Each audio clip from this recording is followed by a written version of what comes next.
News.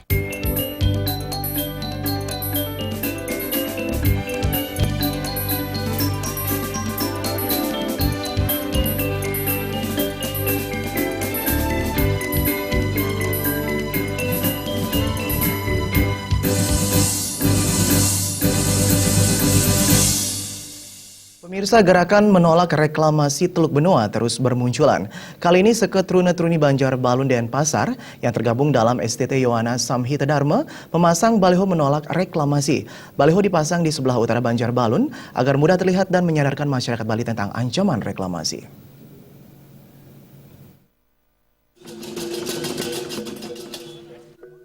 Ketua STT Yowana Samhita Dharma, Turah Nanda mengatakan, aksi penolakan reklamasi dengan pemasangan baliho ini bukanlah aksi ikut-ikutan yang tidak jelas. Sebelum memasang baliho tolak reklamasi, unsur pemuda Banjarbaru telah aktif mengikuti berbagai aksi penolakan yang digelar Forbali. Sebagai keseriusan sikap menolak reklamasi, STT Yowana Samhita Dharma akhirnya memasang baliho tolak reklamasi yang berukuran 3x4. Turah Nanda berharap aksi ini dapat menyadarkan pemuda maupun masyarakat di Bali agar turut menjaga alam Bali tetap indah dengan tidak melegalkan reklamasi Teluk Benoa. Pemerintah daerah mendengar aspirasi kenapa kita menolak reklamasi karena sudah banyak titik negatif yang timbul di Teluk Benoa tersebut. Acara tersebut juga dihadiri Koordinator Forbali Wayan Gendo Swardana dan rekan-rekan Forbali. Hari ini pendirian mereka juga sesuai dengan hasil paruman dari Desa Pakraman Denpasar.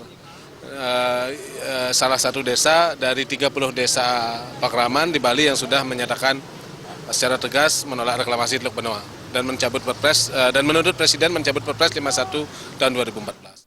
Gendo berharap aksi-aksi tolak reklamasi seperti ini terus dilakukan hingga pemerintah membuka mata dengan Perpres nomor 51 tahun 2014 dicabut sehingga kelestarian alam Bali tetap terjaga.